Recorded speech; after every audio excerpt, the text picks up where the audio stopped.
Alright, it's Friday night. It is probably around 10 o'clock ish. I'm going to share a little bit about my past life.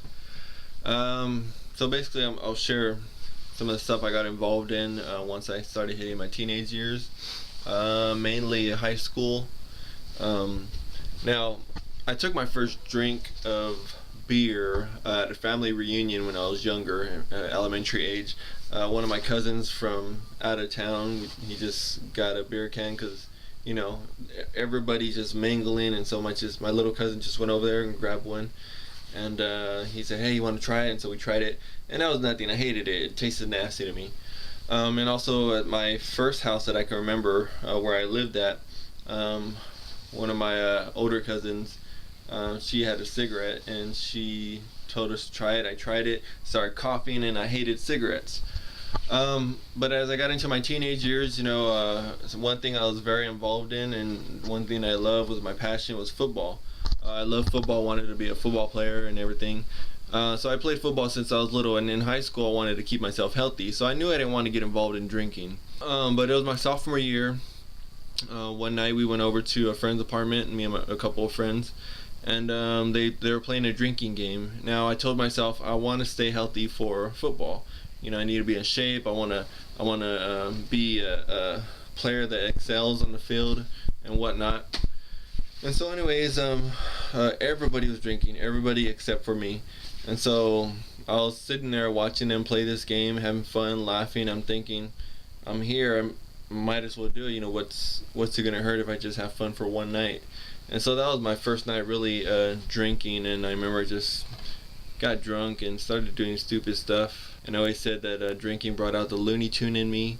It made me act in a way that I didn't act normally. In some ways, it was a side of me that I wanted to bring out, and I couldn't bring out unless there was alcohol inside of me. I found out. Um, so, anyways, from there I didn't stop. I kept drinking, and I wasn't an alcoholic. I was more like what you would call a binge drinker. A binge drinker is a person who drinks a lot of alcohol at one time. As years went on, junior, senior year, early college years, me and my friends, if there's a party, we'd go. We'd save up our money and we'd buy beer, and beer turned into hard liquor. And there's times where I just took the bottle of hard liquor and just started drinking it. And there was times where I passed out and did stuff that I regret doing.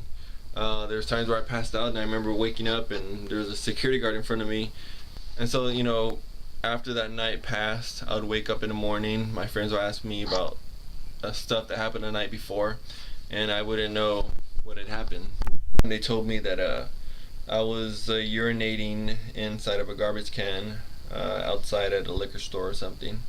And so, this is stuff that I started thinking, what's the point of drinking and thinking that I'm going to have fun if I'm not going to remember the fun I'm having? But even despite that, I kept doing it, maybe because I wanted people to notice me, I wanted to be recognized, I wanted to fit in. I also started trying marijuana. I remember the first time I really tried it. I was in the back of a truck of one of my friends, and they gave me, passed a joint to me, and I was taking somewhat of the big hits of the joint, and I remember it's just my mind was like in fragments. Everything that I did after that was in fragments. It was my first high, and at first I was thinking, it's pretty cool. I get to do this with my friends, and we're doing it together. And then that turned into trying ecstasy, and ecstasy, actually, when I tried it, didn't really work. I didn't really feel the effects, and I tried it, I think, 4 different times. I'm not sure really still the effects of that it had on me, but I know that it's a drug that's not good and people overdose on it. Um, so all these things, I did because, wanting to fit in, wanted to bring that inner me out, and I felt that alcohol, drugs, smoking was the way to do it. Not only am I bringing myself out, but I'm fitting in and we're having fun. But we're also doing stuff that's very dangerous, stuff that is damaging to people, that causes addiction, and I didn't want that. So at the time that I met Christ, I was heavily more into drinking, more than anything else, more than the ecstasy or marijuana. I was into drinking, beer, hard liquor, going to dances, going to raves. My high school year, I went to sober grad. Right before sober grad, me and my friends, we got some, I think it was wine coolers, and we drank wine coolers right before we went in. And we just, we did stupid stuff, stupid stuff. And as a youth minister now, this is stuff that I've learned, from my mistakes, and hopefully I can use my lifestyle, use my experience to help prevent some of the teenagers in our youth group, to not do that, because there's definitely pressure for them to get involved in this type of social life in high school. No matter how much they think they're immune to it, they're really not. And so, as a youth minister, I want to equip them to be ready to resist those temptations. So at the time where I was invited to church, remember I told you my salvation story? At the time when I was invited to church, I was into binge drinking, and I don't know why. Just as soon as I take a sip, I'd want more, and just to stay socializing, just to stay involved in the party, I drink more and I drink more and I drink more, to the point where I'm passing out. And I remember those moments in the restroom, vomiting and just feeling like the worst feeling in the world, and looking at the mirror. And it happened more than once, where I look at the mirror and I say, God, if you just get me out of this night, I'll never drink again. And of course, after I got through the night, next weekend or the week after, I'd be drinking again. And so and it's kind of weird. I don't know why we do things that we end up going to a point where we don't like it, but yet we still do it again. So it was getting to that, that point. It was getting, in my mind, pretty bad. And you might be thinking, well, yeah, you just can't hang, or you just can't handle it. But then not only that, when I think about, whatever you want to call it, you want to call me, weak, fine, I'll be weak. I don't mind being weak. But I don't think I was weak. But when I think about other people, being an example, there's people who couldn't control it more than me, and I encourage just by drinking, just by taking part in that, I encourage other people to do it. I encourage those who are younger than me to do it. And I don't want to be that example, I knew, even back then, I knew that I didn't want my kids, when I eventually had kids, I didn't want my kids following that example. So anyways, when I was invited to church and I heard the gospel for the first time, and it really hit me. God, am I really living the life that you've called me to live? Is this what it's about? Throwing up in a toilet, getting drunk, being social, involving myself socially with this group, and having fun, because we were having fun. We laugh, we talk, we dance, we drive out, just do all kinds of crazy stuff. But is this what life is about?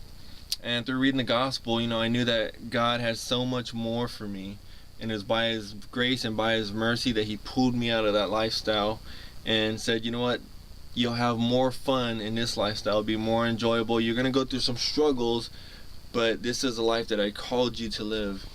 And so I started walking in that path because He loved me first. I fell in love with Him, and I wanted to do everything I could to please Him and to live in His will. And so I gave up that lifestyle, and it was hurtful at first, because when you give up something, you're giving up other things too. Some friends started falling away. People didn't call you anymore. If they weren't going to call you for a party, then they wouldn't call you at all. And at the same time, I felt like I was hurtful to some people too. I felt like I turned the cheek or shunned other people. I wasn't really taught how to be a loving Christian. When I became a Christian, I felt that I was supposed to be judgmental. I was supposed to push away or hate the world. And if I would have knew what I knew now, it would have been a more loving separation from that world, more forgiving separation towards some people. But now I do my best to offer forgiveness, offer friendship, offer love, compassion for others and for old friends. And so if I've ever treated you like I was too good for you, I apologize right now for that. And if you know me now, I'm not like that anymore. But I was zealous. Like I said, I was zealous for God, and sometimes in our zealousness we can even do the wrong things. So now, as a Christian, obviously you've seen some of my videos. I do different stuff to have fun, and I love this life better because I can remember the fun that I have. So I'm just blessed to be looking at what I came out of, and to being ordained in 2 days. something amazing, something to praise God for. So anyways, thanks for listening. If you're involved in lifestyle, I pray for you. Maybe you don't want to be prayed for, but I pray for you anyways. For those who are coming to ordination, I hope to see you there. God bless.